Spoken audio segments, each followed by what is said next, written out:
La parole est d'abord au sénateur, évidemment, qui est chez lui, dans cette maison. Merci Charles. Merci Linda.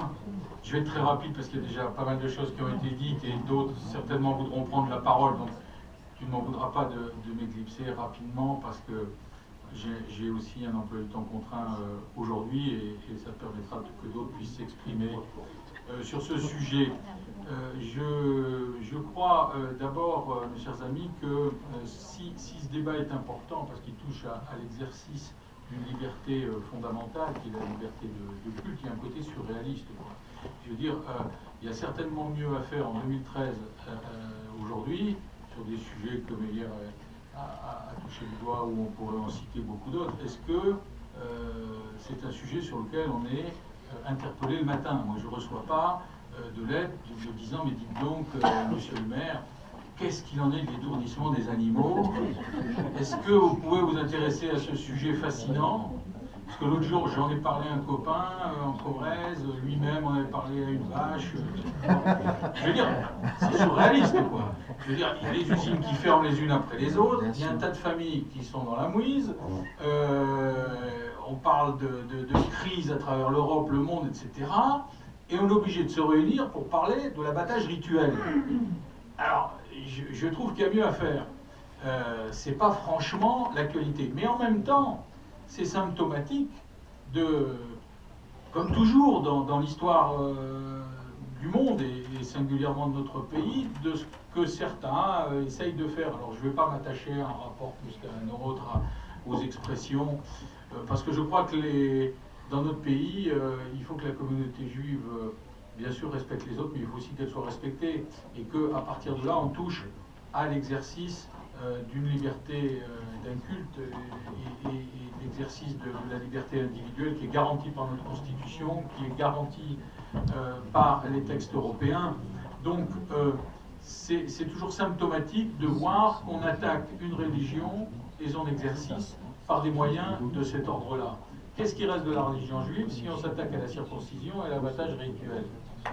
Je veux dire, par rapport à ce que disait Nathalie tout à l'heure, pour faire allusion aux Suisses, on peut toujours s'intéresser à la raclette ou au port de la kippa. Après, on trouvera que c'est dangereux de porter une kippa qui fait telle circonférence, etc.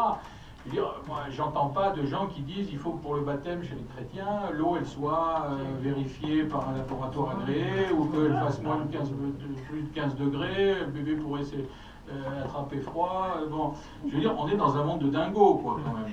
Et donc, je sais pas si Nathalie a raison. Moi, je connais Sylvie aussi, elle est dans mon groupe, voilà, elle a fait un rapport avec d'autres, etc., dans les circonstances qui ont bien voulu être rappelées. C'est marrant parce que ça a donné lieu à une expression médiatisée, mais pas franchement ici, quoi. Des rapports, il y en a en pagaille, ils disent toutes sortes de choses, et il y a des débats, surtout, y compris sur des choses qui peuvent paraître parfois excessives, sur la politique étrangère, et ça a d'autres conséquences qui sont encore plus lourdes.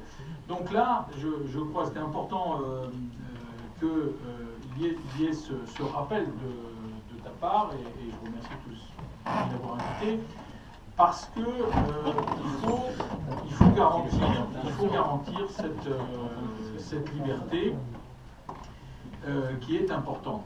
Et je laisserai à monsieur le professeur et à monsieur les rabbins le soin de donner la partie la plus savante. Nous, on est un peu des saltimbanques dans tout ça, parce qu'on vote, mais on n'a pas la connaissance. Je ne vais pas m'amuser à vous dire quel est mon point de vue sur le degré de souffrance des animaux dans tel ou tel cas. Je laisserai le soin au professeur de nous éclairer là-dessus. Je crois que c'est pas, du point de vue politique et du point de vue religieux, c'est pas tellement l'essentiel.